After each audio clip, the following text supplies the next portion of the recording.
नमस्कार साथियों, स्वागत है आप सभी का आरएनए बाय अंकित अवस्थी सर पर। मैं हूं अंकित अवस्थी, आप है मेरे साथ में आज एक ऐसी सेशन पर चर्चा करने के लिए जो कि सऊदी अरब के लिए तो निश्चित ही डेवलपमेंट की नई राह खोलेगा, लेकिन नई राह के साथ साथ वो विवादों में भी बढ़ जाएगा। आज के सेशन में चर्चा करेंगे डेवलपमेंट के नाम पर इन दिनों दुनिया के अंदर जो भी कार्य किए जा रहे हैं, पर्यावरण संस्थान इस तरह से इसे प्रोजेक्ट कर रहे हैं कि होने वाले वर्तमान में जो निर्माण है वो पर्यावरण फ्रेंडली है, यानी एनवायरमेंट फ्रेंडली हैं। क्या वाकई में एनवायरमेंट फ्रेंडली डेवलपमेंट हो रहे हैं? आज के सेशन में इस बात का तो विश्लेषण नहीं होगा, लेकिन निर्माण को लेकर के जिस तरह से प्रोजेक्शन दिया जा रहा है 4 पौधे लगाने के बाद और सोलर पैनल लगाने के बाद कि यह कार्य पूरी तरह से एनवायरमेंट फ्रेंडली है, उसका ऑब्जर्वेशन एक दिन में हो पाना मुश्किल है। लेकिन मैं आप लोगों को बहुत सारे इसके अंदर लीड छोड़ूंगा जिनसे आप अपना पूरा एक आंसर प्रिपेयर कर पाएंगे। फिलहाल के लिए शुरुआत करते हैं सऊदी अरब के एक नए सिटी प्लान के बारे में। आपको याद होगा, और अगर याद हो तो कमेंट बॉक्स में मुझे बता दीजिए, सऊदी अरब ने कुछ समय पहले ही, हमने उस पर सेशन भी किया है, अपनी एक सिटी बसाने की बात की थी जो कि एकदम सीधी लाइन जैसी सिटी बननी थी। उसका नाम क्या है? अगर आपको याद है तो कमेंट बॉक्स में बता दें। कुछ ही समय पहले सऊदी के द्वारा घोषणा की गई थी। आज एक ऐसे ही इनकी कैपिटल सिटी रियाद के अंदर एक तरह से कॉलोनी बसाने का काम किया जा रहा है जिसका नाम हो रहा है द मुकाब, लेकिन उसका सऊदी की इस फ्यूचर प्लानिंग का मुसलमानों के द्वारा विरोध किया जा रहा है। उसके पीछे क्या रिलीजियस सेंटीमेंट है वो भी हम आज के सेशन में आप लोगों को चर्चा के दौरान बताएंगे। आप कमेंट बॉक्स में मुझे तब तक यह बता दीजिए कि वो पर्टिकुलर जगह कौन सी थी जो सऊदी के द्वारा एक लाइन सिटी के रूप में डेवलप की जा रही थी। चलिए आगे बढ़ते हैं साथियों। फिलहाल की सुर्खियों में जैसे आप यहां देख रहे हैं, Saudi Arabia announces next mega project, video is viral. वो वीडियो भी दिखाऊंगा जो वायरल हुआ है, जिसे देख करके एक बार के लिए ऐसा लगता है कि ये किसी हॉलीवुड मूवी जैसा है। किसी शहर की कल्पना में इस तरह की चीजें देखना मतलब एकदम कल्पना से परे किसी चीज लगती है। Saudi Arabia's new mega project Mukaab is 20 times the size of Empire Estate Building. अब इस बात में जितनी ज्यादा लाइनें मेंशन हैं एम्पायर एस्टेट बिल्डिंग की, वो भी मैं बताऊंगा, क्योंकि इसके एडवर्टाइजमेंट के अंदर एम्पायर एस्टेट बिल्डिंग जो न्यूयॉर्क की है, 1930 से 35 के बीच में बनी थी, उस बिल्डिंग से 20 गुना बड़ी बिल्डिंग बनने जा रही है। और इस बिल्डिंग के बनने के बाद में एक अलग ही, कहा जा रहा है जैसे मंगल पर आप रह रहे हैं, ऐसी फीलिंग आएगी। समटाइम्स इस वीडियो को जब मैं दिखाऊंगा तो आपको ऐसा लगेगा जैसे अवतार फिल्म का एनिमेशन देख रहे हैं। ठीक है ना? हाँ जी, एरिया 57 नहीं, मुकेश सिंह ने आंसर दिया है, दैट इज नियोम। नियोम नाम से इन्होंने एक सिटी बनाने की बात की थी। राजन रॉय, आपका भी आंसर सही है, दैट इज नियोम सिटी।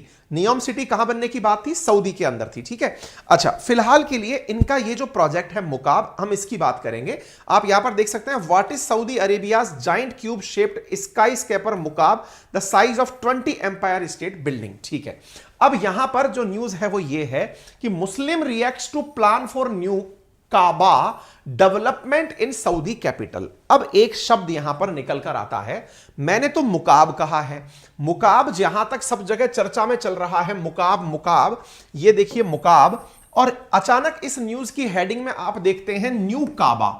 अब ये काबा और मुकाब दोनों एक ही चीज है क्या? काबा अगर आप में से बहुत से लोगों ने सुना है तो मक्का मदीना के अंदर काबा, मक्का के अंदर काबा की परिक्रमा ही लगाते हैं मुसलमान, 7 परिक्रमा लगाते हैं। जितने भी मुस्लिम भाई बंधु हैं वो सब काबा की दिशा को ही ध्यान में रख करके नमाज अदा करते हैं। तो क्या ये नया काबा बना रहे हैं क्या? अब ये काबा क्या होता है? काबा क्या कोई शब्द है क्या जिसका सिनोनिम मुकाब है? तो आइए चर्चा करते हैं। तो असल मायने में काबा, जिसके बारे में आज हम थोड़ी बहुत जानकारी चर्चा में लेंगे, मक्का के अंदर जो काबा बना हुआ है वो शेप क्यूबिकल है, और क्यूबिकल शेप की जितनी भी ज्योमेट्री हैं उन क्यूबिकल शेप को काबा अथवा मुकाब कहते हैं। तो इन्होंने भले ही अपने द्वारा नाम मुकाब दिया हो, लेकिन इसका लोग अर्थ जो मुस्लिम समुदाय है जो इसका विरोध कर रहा है वो काबा से रिलेट करके ही कर रहा है, क्योंकि सऊदी के अंदर ही काबा है और वहीं पर मुकाब बन रहा है। मुकाब भी एक क्यूबिकल बिल्डिंग है, क्यूबिकल बिल्डिंग की तरह ही इसका प्रमोशन किया जा रहा है, क्यूबिकल शेप में बनी है। तो क्या ये अपने आप को काबा जैसे पवित्र स्थान का अपने द्वारा निर्माण करके अपने आप को और महान दिखाने की कोशिश कर रहे हैं क्या? जहां तक बात की जाए काबा की, जो कि रिलीजियस स्पेस है, जो कि एक पवित्र स्थल है, उस पवित्र स्थल की तुलना में अगर मुकाब बनाने की बात हो रही है जिसमें पूरी तरह कैपिटलिस्ट फीचर डलेंगे, जिसमें हॉस्पिटलिटी होगी, जिसके अंदर पूरी तरह से होटल्स बनेंगे, लोगों के रहने के स्थान होंगे, मार्केट प्लेस होगा, तो क्या काबा को कम करने का प्रयास किया जा रहा है? क्या काबा का इंसल्ट करने का प्रयास किया जा रहा है मुकाब बनके? यह मुस्लिम वर्ल्ड के अंदर कंट्रोवर्सी का बहुत बड़ा कारण बन रहा है। हमारे इस सेशन में जिस चीज के बारे में आज चर्चा की जाएगी दैट इज एनवायरमेंट फ्रेंडली। बहुत सी जगह कंस्ट्रक्शन को इस तरह से ट्रीट किया जाता है कि ये एनवायरमेंट फ्रेंडली है। नियम को भी यही ट्रीटमेंट दिया गया था और इसको भी यही ट्रीटमेंट दिया जा रहा है कि इट इज एनवायरमेंट फ्रेंडली, तो हम उसका भी एनालिसिस करेंगे। फिलहाल के लिए हम थोड़ा सा आपको नक्शे पर सऊदी अरेबिया दिखा देते हैं और जिस जगह की चर्चा हो रही है उसे भी दिखा देते हैं। साथियों, इंडिया का मैप आपको यहां पर विजिबल है।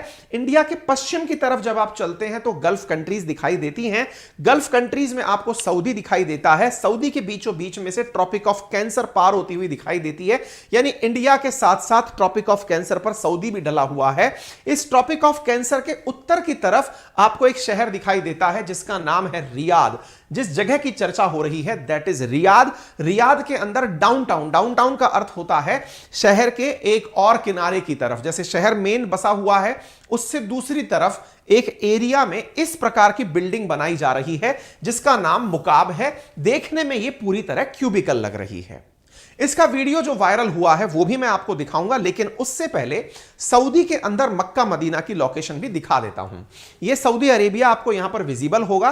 यह रहा रियाद। याद रखिएगा, हो सकता है समटाइम्स क्वेश्चन पेपर, जैसे अभी कल परसों जब मैं न्यूक्लियर रिएक्टर का आपको यहां पर एनालिसिस करा रहा था तब मैंने आपसे कहा था कि भारत के उत्तर से लेकर दक्षिण की तरफ न्यूक्लियर रिएक्टर्स को उत्तर से दक्षिण के क्रम में व्यवस्थित करो।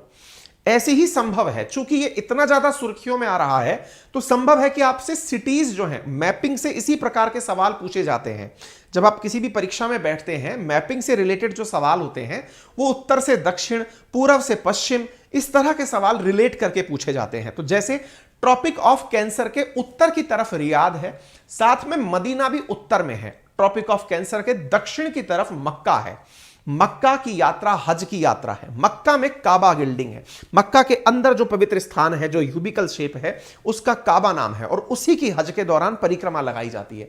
तो रियाद के अंदर भी एक मुकाब हो जाएगा, इस विषय के अंदर चर्चा का विषय बन चुका है। अब आपके सामने यह बिल्डिंग और थोड़ा खुल के दिखाई दे रही है। अगर आप इस बिल्डिंग को देखें तो यह पूरी तरह क्यूबिकल शेप है। चारों तरफ से इसकी सीनिक ब्यूटी बनी हुई बिल्डिंग से नजर आ रही है। पेड़ पौधे लगाकर यह दिखाया जा रहा है कि यहां पर पूरी तरह एनवायरनमेंट का ख्याल रखा जाएगा। मैं आपको बता दूं कि सऊदी पूरी तरह से एक डेजर्ट एरिया है। वहां पर पेड़ पौधों का लगना इटसेल्फ एक बहुत बड़ा चैलेंज है, जिसके लिए सऊदी सरकार ऑलरेडी बहुत सा पैसा खर्च करती है समुद्र के पानी को प्योर पानी में, यानी कि पीने लायक पानी में कन्वर्ट करके पेड़ पौधों को ग्रो करने में। ठीक है, फिलहाल के लिए आपको ये जो जगह दिख रही है, इस जगह के पीछे जो बिल्डिंग है वो इस तरह से दिखाई देगी। मैं आपको वो वीडियो दिखाऊंगा जिससे आपको थोड़ा समझ में आए, लेकिन उससे पहले थोड़ी सी जानकारी और जान लीजिए।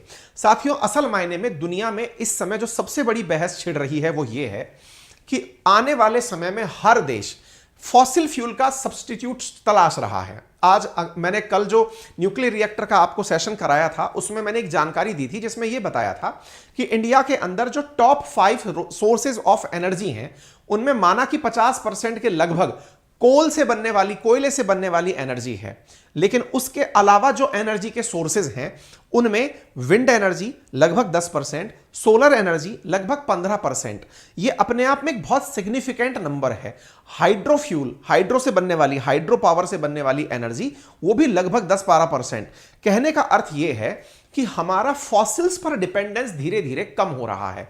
अब आप में से कुछ लोग यह कह सकते हैं कि फॉसिल फ्यूल का इलेक्ट्रिसिटी से क्या कनेक्शन है? कनेक्शन बहुत बड़ा है, क्योंकि आज भी जितना ज्यादा हम लोग तेल मंगाते हैं वो तेल का इंपोर्ट गल्फ कंट्रीज से लगभग 80% के आसपास है।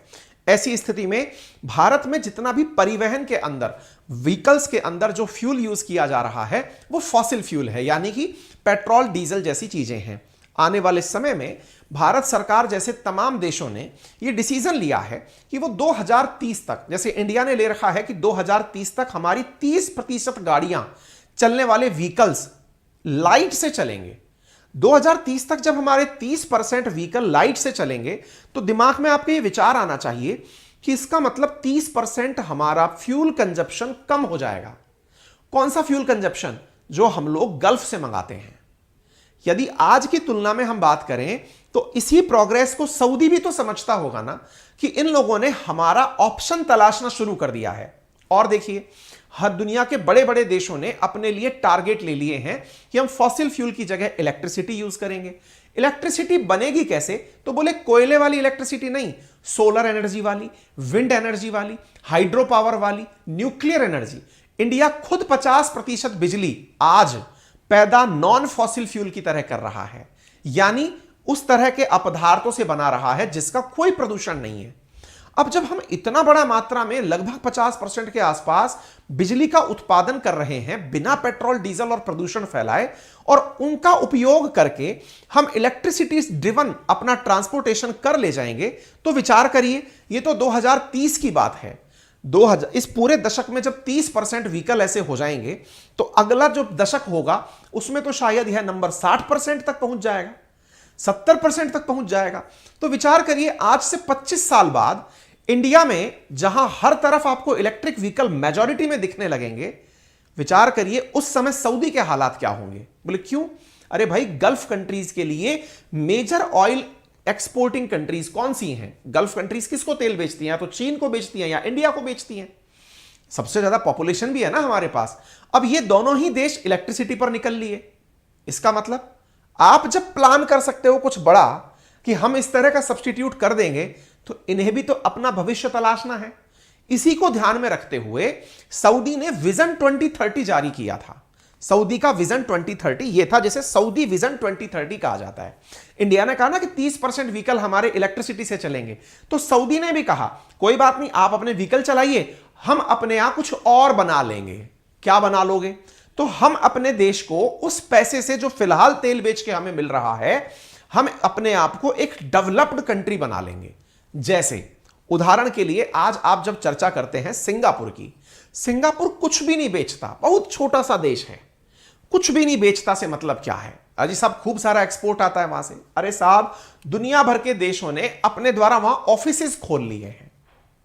सऊदी के जो सिंगापुर के अंदर पोर्ट ऑफ कॉल फैसिलिटी है, और उसके नाम पर वहां पर डेवलपमेंट इतना उच्च स्तर का है कि हर देश का कोई ना कोई कंपनी वहां पर बना हुआ है। एक प्रकार से उनने सारी फैसिलिटी उपलब्ध करा दी। ऐसे ही जो स्थिति अभी फिलहाल आपको नजर आती है सऊदी की, 1 मिनट वेट करिएगा,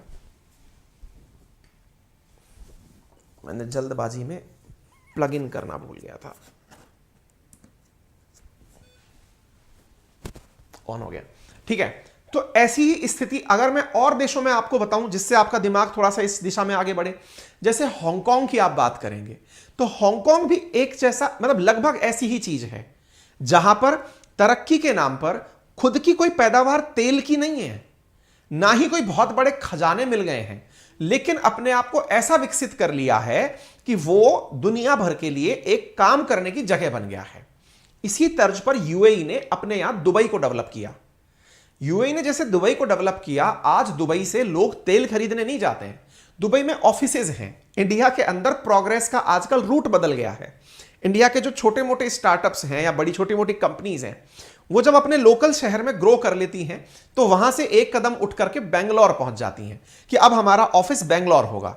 बेंगलोर में जब छोटा मोटा ग्रो कर लेते हैं, तो एक स्टेप आगे बोले अब अपना अगला ऑफिस दुबई में होगा। फिर थोड़ा बहुत और आगे बढ़ जाते हैं तो बोले अब अमेरिका चलेंगे। तो एक प्रकार का हॉल्टिंग प्लेस बन चुका है दुबई, ठीक है।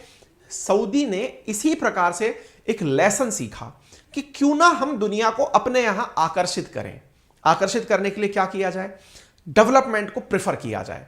डेवलपमेंट प्रेफर होगा तो क्या होगा? आपके दिमाग में सवाल आएगा, सर लेकिन तेल का सब्स्टिट्यूट थोड़ी बन जाएगा। अरे क्यों नहीं बन जाएगा भाई? जब बड़ी बड़ी कंपनीज आपके यहां पर काम करेंगी, तो वो जो पैसा अर्न करेंगी उसमें से टैक्स आपको देंगी। तो उसको ध्यान में रखकर आपको मालूम होगा, कुछ दिनों पहले जो कतर में फीफा वर्ल्ड कप हुआ था, कतर ने इतना इन्वेस्टमेंट क्यों किया? उन्हें पता चल गया कि तेल की चीजें आगे तक नहीं चलने वाली हैं। डेवलपमेंट इतना कर दो, प्रमोशन इतना कर दो कि आने वाले समय में लोगों को आप वर्क डेस्टिनेशन लगने लगे। आज यूके पुराना यूके नहीं है। ब्रिटेन जो है वो पुराना वाला ब्रिटेन नहीं है। ब्रिटेन पहला क्या था? दुनिया भर के अंदर इंडस्ट्रियल एरा के अंदर, औद्योगिक काल के अंदर सामान निर्माण करके भेजने वाला देश था। इंडिया में हम क्या कहते थे? कच्चा माल ब्रिटेन जाता था, बना बनाया माल आता था, इंडस्ट्रीज थी, मैनचेस्टर जैसी जगह थी। आज क्या है? बेरोजगारी है। लेकिन उस पैसे से उन्होंने वो डेवलपमेंट कर लिया कि क्वालिटी ऑफ लाइफ के लिए लोग आज खुद से माइग्रेट करने वहां के अच्छे कॉलेजेस में पढ़ने जा रहे हैं, वहां घूमने जा रहे हैं, वहां रहने जा रहे हैं। उनकी इकोनॉमी अपने आप चलने लग गई। यूरोप के अधिकांश देश जो पहले कभी उपनिवेश बना के घूमते थे, पैसे लूटते थे, वो आज क्या बन चुके हैं? आज दुनिया के लिए एक घूमने की जगह बन चुके हैं। लोग बढ़िया मात्रा में पैसे खर्च करते हैं, उनकी गजब इकोनॉमी चल रही है, बिना कुछ किए काम चल रहा है। समझ में आ चुका होगा। इस विजन को सऊदी समझ रहा है और सऊदी ने इसी को ध्यान में रखते हुए 2030 का विजन दिया था।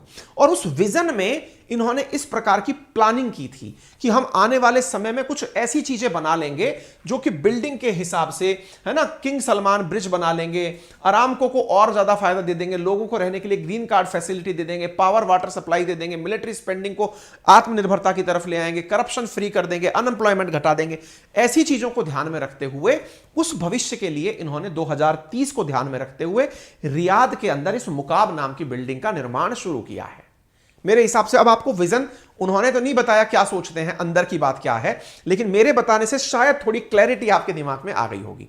तो ये कैसी बिल्डिंग बनाने वाले हैं? तो देखिए, इन्होंने जो तुलना की है ना, वो न्यूयॉर्क के अंदर एक बिल्डिंग है जिसका नाम है, ये देखिए, the building was designed by the Lamb and Harmon, built in 1930 to 1931।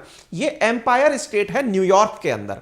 इनका मानना है कि जो न्यूयॉर्क के अंदर एम्पायर स्टेट नाम की जो बिल्डिंग है, उससे 20 गुना ज्यादा स्पेस के साथ हम दा मुकाब बनाएंगे। तो जो दा मुकाब की ये चर्चा कर रहे हैं, असल मायने में वो एम्पायर स्टेट अमेरिका की एक बिल्डिंग है जिसको दुनिया की सबसे खूबसूरत इमारतों में से एक माना जाता है, उसकी तुलना में ये 20 गुना बनाएंगे। ठीक है, जो अपने आप में एक गेटवे होगा अनोदर दुनिया के लिए, अगली दुनिया के लिए। इस प्रकार से ये अंदर से दिखेगा। 400 मीटर चौड़ा, 400 मीटर ऊंचा, 400 मीटर लंबा होगा। Biggest than 20 Empire State Building जो है उनके 20 गुना ज्यादा बड़ा होगा। इसके अंदर हर तरह की फैसिलिटी, 4 लाख मीटर स्क्वायर के अंदर हॉस्पिटलिटी, रिटेल और लेजर। इसके साथ साथ जो आइकॉनिक लैंडमार्क इसके अंदर बनेंगे वो अपने आप में ऐसे होंगे कि दुनिया उसकी कल्पना केवल इमेजिनेशन में कर सकती है। 2.5 करोड़ वर्ग किलोमीटर से ज्यादा का फ्लोर स्पेस बनेगा, क्योंकि बहुत ऊंची बिल्डिंग बनेगी। 1 लाख आवासीय इकाइयां होंगी। 9,000 से ज्यादा उस एरिया के अंदर होटल बनेंगे, होटल के कमरे बनेंगे। 9.8 लाख स्क्वायर मीटर का रिटेल स्पेस जहां दुकानें होंगी। 14 लाख स्क्वायर मीटर का ऑफिस स्पेस जहां पर लोग ऑफिस खोल सकेंगे। 6.2 लाख स्क्वायर किलोमीटर का लीज स्पेस इसके अंदर डेवलप किया जाएगा। और जिस जगह इसको बनाया जाएगा वहां से एयरपोर्ट मात्र 20 मिनट में पहुंचा जा सकेगा। 2030 तक इन्होंने इस विजन को लिया है। ठीक है, अच्छा, इस विजन के अंदर अंदर का दृश्य ऐसा है। सवाल बनेगा पैसा कहां से आएगा? तो पैसा देने के लिए इन्होंने पब्लिक इन्वेस्टमेंट फंड, इन्होंने खुद से अपनी फंडिंग बना रखी है। जैसे इंडियन गवर्नमेंट के द्वारा इन्वेस्टमेंट अपने केंद्र के बजट से किया जाता है, ऐसे इन्होंने अपने ही द्वारा एक सरकारी नियामक संस्था बना रखी है जो फंडिंग करेगी। तो उस फंडिंग से इस पूरे की पूरे इसको पूरा तैयार किया जाएगा, जिसके बारे में बात की जा रही है। यार, वीडियो कहीं चला ही नहीं क्या? हमारा वीडियो लाए थे हम। अच्छा, वीडियो हैंग हो गया था, रुकिए, आ गया। मैं वही सोचा था वीडियो कहां गया। देखिए, than just place to live in, ये मार्स के कंपैरिजन में चल रहा है। The future is here. अब आप देखिए, ये बिल्डिंग में रियाद इस तरह से दिखा रहे हैं।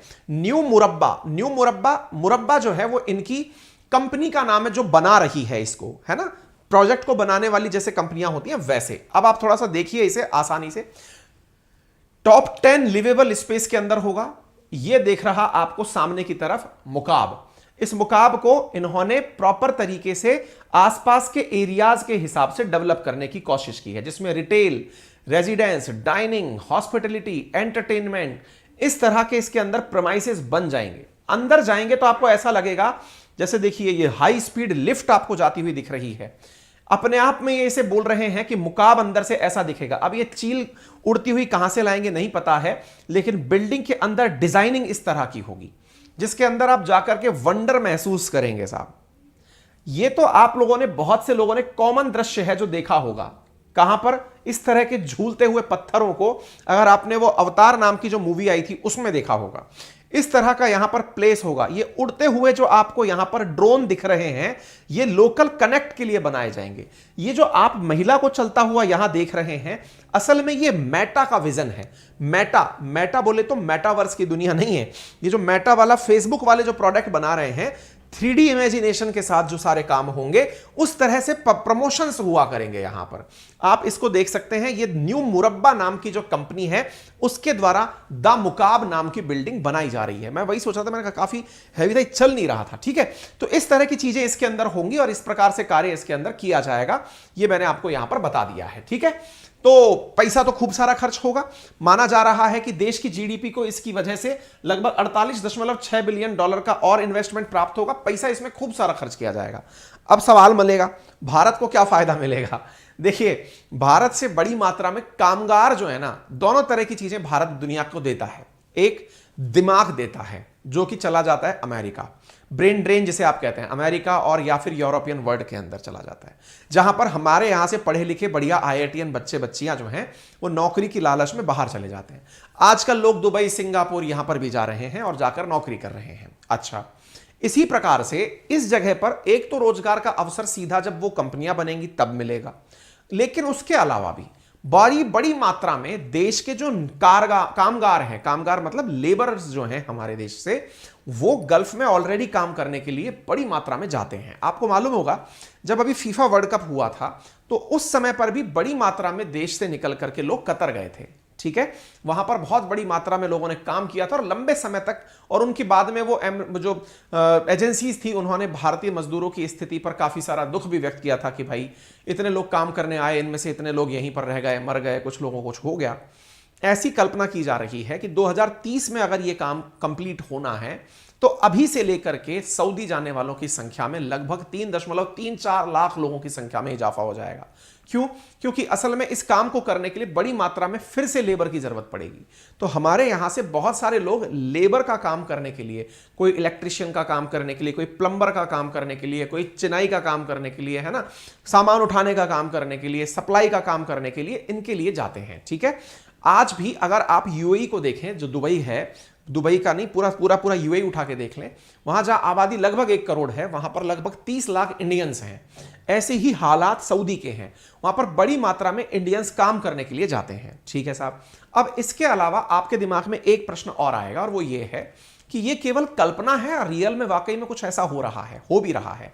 असल में इन्होंने जो नियोम नाम की सिटी अनाउंस की थी लास्ट ईयर, जब हमने आपको बताई थी, उसका 20% काम ऑलरेडी पूरा भी हो चुका है।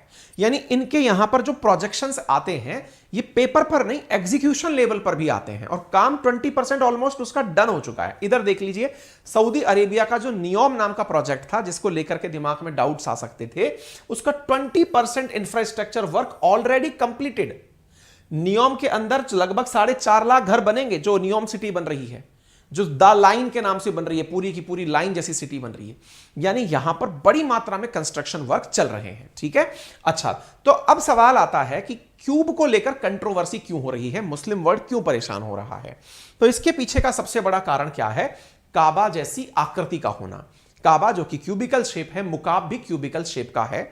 इस वजह से यहां पर मुस्लिम लोगों ने काफी ज्यादा ट्वीट्स करके इसके खिलाफ अपनी गुस्सा जाहिर किया है। हालांकि बहुत से लोगों में उत्साह भी है इस बात का कि डेवलपमेंट आएगा, रोजगार मिलेंगे, लेकिन उस वजह से धार्मिक सेंटीमेंट्स जो हैं कुछ लोगों के यहां पर प्रभावित हुए हैं। ठीक है, अच्छा, तो अब जब यहां पर धार्मिक सेंटीमेंट्स प्रभावित हुए हैं, तो मक्का मदीना जो कि सऊदी अरेबिया में स्थित है, उसका काबा कनेक्शन क्या है? तो इसके बारे में मैं आपको यहां जानकारी दूंगा। देखिए, ये जो जगह आपको दिखाई दे रही है, यहां पर ये जो आपको प्रेमाइसेस दिख रहा है ना बीच में, क्यूबिकल शेप का, यही असल में काबा है। ये जो जगह दिख रही है ये काबा है, और काबा 1400 साल पुरानी क्यूबिकल बिल्डिंग है जो कि मक्का में स्थित है। ये जो आपको जगह दिख रही है ये मक्का है, और यहां पर ये जो लोग आपको दिख रहे हैं, असल में वो इसी काबा के चारों तरफ चक्कर परिक्रमा का लगा रहे हैं। ठीक है, इसी काबा बिल्डिंग के अंदर, मतलब काबा से इसका रिजेंबलेंस क्यूबिकल होने के कारण इसका विरोध हो रहा है। एक और खास बात, ये जो काबा बिल्डिंग है जिसकी परिक्रमा यहां पर लगाने की बात हम कर रहे हैं, ये अपने आप में कुछ धार्मिक मान्यताएं रखती है, और वो मान्यताएं ये हैं कि जितने भी दुनिया के मुस्लिम्स हैं वो इसी की तरफ देख करके नमाज अदा करते हैं। नमाज अदा करने में काबा की तरफ देख करके नमाज अदा करने की जानकारी है। यह काबा तीर्थ के रूप में प्रसिद्ध मस्जिद अल हरम के अंदर स्थित है, जहां पर लाखों की संख्या में लोग हर साल आते हैं। यह सारी की सारी जानकारी इंटरनेट पर उपलब्ध है, और इंटरनेट पर उपलब्ध हमने ये जानकारी दैनिक जागरण नाम के अखबार से कॉपी की है, और साथ में उसका लिंक भी अगर आप चाहेंगे तो डिटेल में पढ़ सकते हैं। इसके बारे में काफी कुछ यहां पर बताया हुआ है। कहा जाता है कि जो ये काबा है, ये काबा अल्लाह के लिए बनाया गया पहला प्रार्थना गृह है, जिसे इब्राहिम और उनके पुत्र इस्माइल ने अल्लाह के कहने पर बक्का यानी मक्का नामक जगह पर निर्मित किया था। यह 40 फीट लंबा है, 33 फीट चौड़ा ग्रेफाइट पत्थर है, काले पत्थर और सोने से बना हुआ है। आने जाने के लिए केवल एक दरवाजा है, इसमें कोई खिड़की नहीं है। काबा के अंदर पूर्वी कोने में जमीन से लगभग 5 फीट की ऊंचाई पर एक पवित्र काला पत्थर लगा हुआ है। हज के लिए जाने वाले सभी तीर्थयात्री तवाफ नाम की रस्म के अनुसार काबा की 7 परिक्रमाएं करने के बाद इस काले पत्थर को चूमते हैं। कहा जाता है कि काबा वह स्थान है जहां से पृथ्वी की शुरुआत हुई थी। तो ये जो आपको काबा की संरचना दिख रही है, यहां पर से अंदर, मतलब इसके अंदर वो पत्थर लगा हुआ है, तो लोग इसी की अरदास करते हैं। तो यहां पर आप देखें तो ये पत्थर जो है ना, थोड़ा जूम करके कुछ मतलब सोशल मीडिया पर डला हुआ है, आप यहां से इसे देख सकते हैं। ठीक है, तो लोग इसी को असल मायने में वो करने जाते हैं जब भी वो काबा जाते हैं। ठीक है, हज क्या होता है? तो इस्लाम के अंदर 5 फर्ज बताए गए हैं, उनमें से एक फर्ज हज है। बाकी जो 4 फर्ज हैं उसमें कलमा है, रोजा है, नमाज है और जकात है। ठीक है, कहा जाता है, अब ये सारी जानकारी आप लोग पढ़ लीजिएगा, मैं ये कंटेंट उपलब्ध करा दूंगा। मेरा जो असल यहां पर मुद्दा था वो काबा से रिसेंबलेंस मुकाब का दिखाने का था। बाकी जो लोग हैं वो इसके अंदर जानकारी है वो आप पढ़ लेना, जो जानकारी इसमें दी हुई है। चलिए ठीक है, इसके बाद में लोगों का विरोध है। विरोध इस बिल्डिंग से रिजेंबल करती हुई बिल्डिंग बनाने के कारण है। बाकी विकास जब होता है तो उसके साथ साथ कुछ कंट्रोवर्सीज पैरेलली आती हैं। अब हम बात करते हैं एनवायरनमेंट के बारे में, जिसके बारे में बार बार ये कहा जा रहा है कि ये बिल्डिंग एनवायरनमेंट फ्रेंडली है। एनवायरनमेंट फ्रेंडली कैसे? कि साहब यहां पर किसी भी प्रकार से पर्यावरण को नुकसान नहीं पहुंचाया गया है। ठीक है, क्योंकि आप कह रहे हैं कि आपने बिल्डिंग वहां बनाई जहां तो डेजर्ट था, अब तो आप पौधे और लगाएंगे और इसके साथ साथ आप एनर्जी भी कंजर्व करेंगे। बिल्कुल सही है। आवश्यकता की पूर्ति के लिए प्रदूषण कैसे रोकती हैं बनने वाली बिल्डिंग्स? क्योंकि समटाइम्स ये कहा जाता है कि जब भी निर्माण कार्य होगा तो कहीं से पत्थर आएगा, कहीं से रोड़ा आएगा, कहीं से बजरी आएगा, तो निश्चित ही पर्यावरण का नुकसान तो हुआ होगा। लेकिन ऐसी बिल्डिंग्स को आजकल बनाने में जिन तकनीकों का उपयोग किया जा रहा है, जैसे बिजली, जो कि बहुत ज्यादा पॉल्यूशन का बड़ा कारण है, उसको रिप्लेस करने के लिए सोलर एनर्जी का यूज किया जाता है। वहीं दूसरी ओर पानी, उसे रिसाइकल करके यूज किया जाता है। जहां समुद्र से पानी फिल्टर होकर आएगा, यूज के बाद बचा हुआ पानी फिर से फिल्टर हो जाएगा। यानी एक प्रकार से पानी, बिजली जैसी जो बुनियादी आवश्यकताएं हैं, उन आवश्यकताओं की पूर्ति यहां पर रिसाइकल तरीके से की जाती हैं। यह माना जाता है कि पॉल्यूशन फ्री अगर किसी जगह को रखना है तो उस जगह पर कम से कम ट्रैफिक हो, मिनिमम डिस्टेंसेस हो, वेंटिलेशन प्रॉपर हो। इसी को आजकल एनवायरनमेंट फ्रेंडली बिल्डिंग का कॉन्सेप्ट कहा जा रहा है। आने वाले समय में इसकी भी एनालिसिस निकलकर ये आएंगी कि इस निर्माण के साथ साथ जो और चीजें नुकसान पहुंचाई गई, जैसे जिस पहाड़ को तोड़कर पत्थर आए थे उसका भी तो नुकसान हो गया, जिस नदी के नीचे से बजरी निकलकर आई उसका भी तो रास्ता बदल गया। अब ये डिबेट है साहब। तो इसलिए डेवलपमेंट और एनवायरनमेंट की बातें कभी कभी एक साथ चल नहीं पाती और उनका विरोध होता है। फिलहाल के लिए इतना ही। अगर आपको ये जानकारी पसंद आई हो तो अपने सभी साथियों के साथ साझा करें। RNA बाय अंकित अवस्थी सर हमारा वो प्लेटफॉर्म है जिसके माध्यम से हम आप तक सारी जानकारियां एजुकेशनल लेवल पर पहुंचाने की कोशिश करते हैं। इस चैनल को ज़्यादा से ज़्यादा अपने साथियों से साझा करें, चैनल को सब्सक्राइब करें, अपने परिवार के सदस्यों से, अपने मित्रों से इसे ज़्यादा से ज़्यादा शेयर साझा करते हुए सब्सक्राइब करवाएं। इसके साथ साथ साथियों, मैं आप लोगों को एक जानकारी और दे रहा हूं, और वो ये है कि आप में से बहुत से मेरे मित्र ऐसे हैं जो अनअकैडमी पर मेरे द्वारा चलाया जा रहा कोर्स जर्नल अवेयरनेस बाय अंकित अवस्थी पढ़ रहे थे, जिसकी फीस बढ़ जाने के कारण हमने अपना कोर्स लॉन्च किया। और उस अपने कोर्स के लिए हमने आपसे ये कमिटमेंट दिया था कि वहां पर आपकी फीस को रिफंड कराने के लिए हमने पूरी बातें की हैं। फिलहाल स्थिति ये है कि कल से मेल आना शुरू हो चुकी हैं रिफंड की। इन केस आप तक वो मेल आ चुकी हैं कि आपका पैसा रिफंड हो गया है तो बेहतर है। अगर आपने वो कोर्स परचेज किया था और आपका पैसा रिफंड नहीं हुआ है तो आप हमने एक कमेंट बॉक्स के अंदर गूगल शीट आपको दी है, उसे भर के अपनी सही जानकारी हमसे साझा कर दीजिए ताकि हम उनसे डायरेक्ट क्रॉस चेक करा के आपके पैसे का रिफंड इनिशिएट करा सकें। ये रिफंड को जल्दी कराने के पीछे मेरा जो बहुत बड़ा कारण था वो ये था कि 1 तारीख से हमारे बैचेस शुरू हो रहे हैं, वही जो लो कॉस्ट सेगमेंट है उसके अंदर हमारे एप्लीकेशन पर, जिसका लिंक मैंने कमेंट बॉक्स में दिया है, ताकि जो प्रोडक्ट वहां 1.25 लाख का हो गया था आप उसे यहां 2000 रुपए में पढ़ पाएं। 1999 के अंदर हमने एक कोर्स रखा है जिसमें हिस्ट्री, ज्योग्राफी, पॉलिटी, इकोनॉमी जैसी चीजें आपको बहुत ही अच्छे से 6 महीने के लिए लाइव और रिकॉर्डेड फॉर्मेट में उपलब्ध कराई जाएंगी। यानी जो वीडियो आप लाइव नहीं देख पाए आप उसे रिकॉर्डेड भी देख पाएंगे, हिंदी में साथ साथ इंग्लिश में भी देख पाएंगे, मतलब कंटेंट हिंदी इंग्लिश दोनों में होगा। इतना ही नहीं, हम यहां पर पूरी तरह से कॉन्सेप्ट बिल्ड करते हुए आपका अध्ययन कराएंगे।